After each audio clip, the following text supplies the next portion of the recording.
Good evening, friends. Valerie Ling here. Hello there. Hello, and welcome to a sobering episode of the Dr. Burnout podcast and vlog.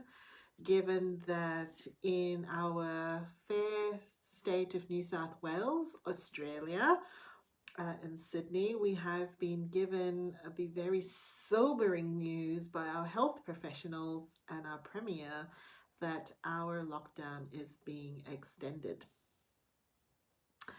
Um, where were you when you got the news? I was um, on my way actually to send my husband to get his COVID vaccination when I was hit with the news, and it was like a ton of bricks just fell on me when I thought, I am exhausted by this. And I thought, you must be feeling that way too. So here's a couple of things that I just wanted to share with you. It must feel incredibly demoralizing and discouraging, number one, when we think that we've done everything possible to do the right thing. When have Australians ever been so completely compliant? And I know we're still not 100%, but talking to those of us who are feeling this way, myself included, when you're genuinely not that compliant and you don't generally do what people tell you to do, and wear a mask, we wear a mask. Stay distant from people, we stay distant from people. Don't visit your loved ones, don't visit my loved ones, but call Nana, check in on her. I will call Nana and check in on her. And it's quite demoralizing when you've done everything that you've been told to do, and yet it just seems to keep going on and on and on. And then there's the collective weariness. I remember last year's lockdown situation, when we could actually have the energy to be angry with the scenes unfolding before us, when people were, partying and being at the beach, and you could bring up this kind of, how can you do this? How, this is, and now from me, what I'm feeling is like, oh, is this what human beings really are like? Where is the hope to this? If we just can't do the right thing and act in an altruistic way. And so I think that adds to the exhaustions. And the movie, the one where the Grinch tries to steal Christmas, and there's always a happy ending. Like, of course, Christmas gets restored. And doesn't it just feel right now like 100 Christmases have been taken away? Travel plans, anniversaries, birthdays, and when your Facebook feed just reminds you that you actually didn't go to last year's holiday because of COVID, and oh, guess what? You're not going to this year's holiday as well. This level of discouragement and feeling demoralized and just feeling so tired can also make us feel really hard on ourselves. So I don't know about you, but I was noticing that I was starting to feel like, come on, Valerie, you got to stand up. Where's your resilience? Where's your gumption? Where's your strength? Where's your courage? And then I realized that it's all still there. It's just at a rather muted, sobered space. This virus is pounding us, right?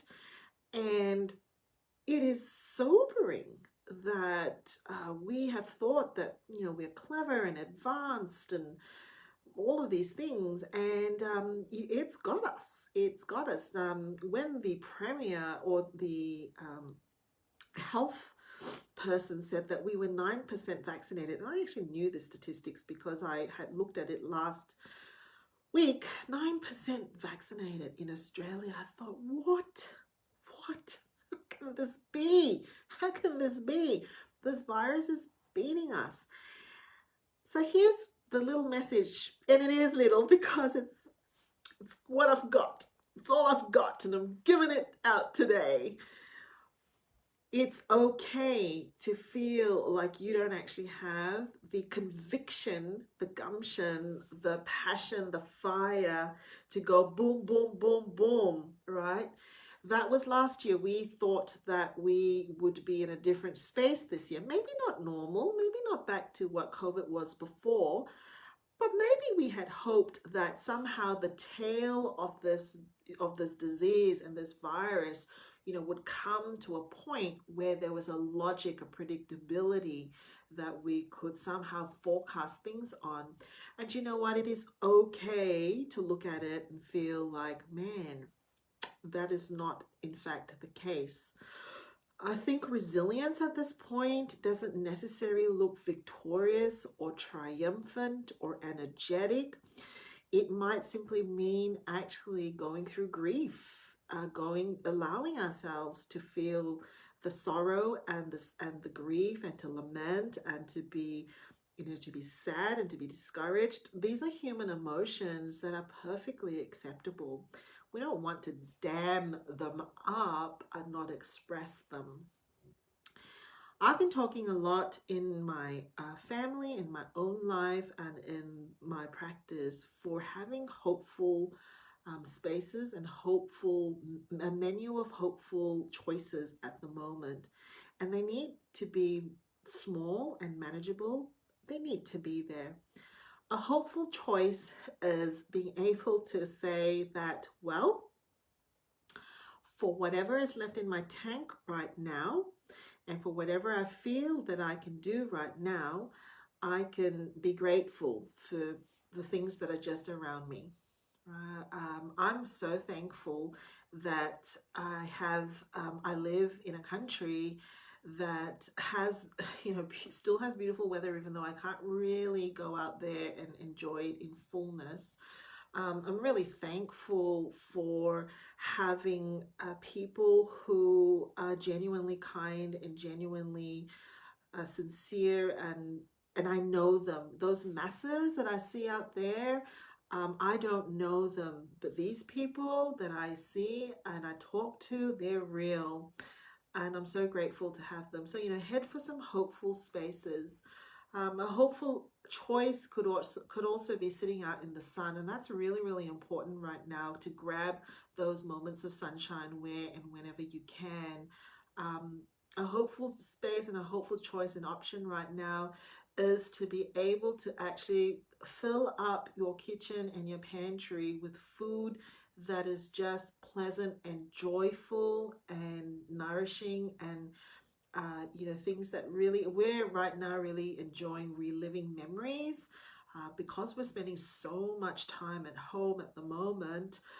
Just being able to fill up the home with the sounds and the smells of memories. I myself am going through, movie and TV soundtracks in my music listening at the moment. It's really interesting. I haven't really been able to listen to the type of music that has cheered me up before. It's almost like there's a little bit too glaring, like going out to the sun and just being, so I was really struggling for a while, because music is like one of the main ways that I keep my mental health afloat.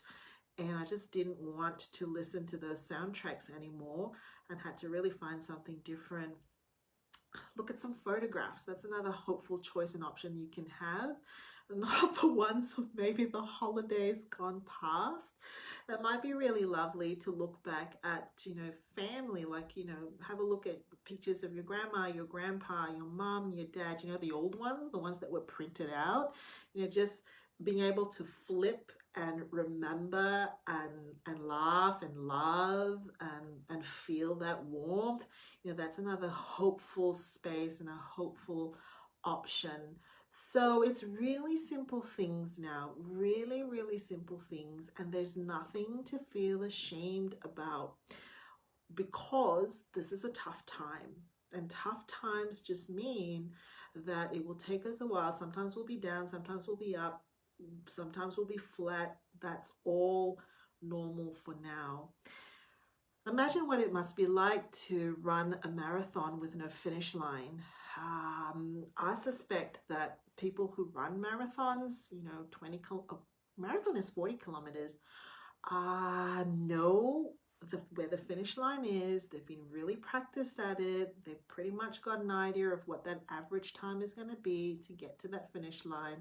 And I imagine what it's like for us right now, not to be able to have that finish line. And so we're going to have to actually change some of our orientation to our journey through adversity, that maybe there isn't a clear finish line, and we might actually have to change that image for ourselves to be one where we're actually traveling through a passage of exploration. We're learning things about ourselves, we're learning things about this disease, we're learning things about how our neighbors and our friends and our family walk through this passage of time. And maybe, and this is going to sound like, Valerie, what are you talking about? Maybe we need to actually become tourists. And I don't mean this like, oh, have a mental holiday. No, we may just have to spectate right now, just go from one point to the next point, looking and seeing how things are unfolding from a descriptive point of view, from a telling the story point of view, until we get to a point where this gets integrated, if you like. So in my family, we've been talking a lot, particularly with my son being in his HSC year, and my daughter actually choosing her not university, her year 11 subjects, that their narratives are so different now from, when I went through the HSC, obviously, or even when someone, 2-3 years ago. It's so different. It has such a different story to the way that they're telling it. They're right now, trying to make sense of, will I be able to concentrate? Online school last year was so hard. Will we be able to do it this year? How do I actually get my head around what an exam looks and feels like? And that's all part of it. It's part of the storytelling. And we've just finished an afternoon tea where we had to hug one another, just hug one another and say, you know what, I don't actually have the answers to those questions, but I can tell you that in this story, we'll do it together. We'll do it together. We'll be here. And in that 5 minutes when you've gone, oh my goodness, well, maybe more than 5 minutes, how am I actually going to do an online exam? You'll just remember that, we're there with you. And when you come out of it, we'll tell the story of what is it like to do an online exam, and we'll make new narratives, and that's okay. So to conclude, to finish, it doesn't have to look rah-rah right now. Resilience doesn't look like learning new recipes, doesn't need to look like learning new recipes, doesn't need like looking like, yay, I'm so happy to be in pajamas all day. Resilience right now may just be acknowledging and allowing some of these hard emotions to surface, and then to head for some hopeful things that you can do within your reach, that you can experience within your reach. Take care.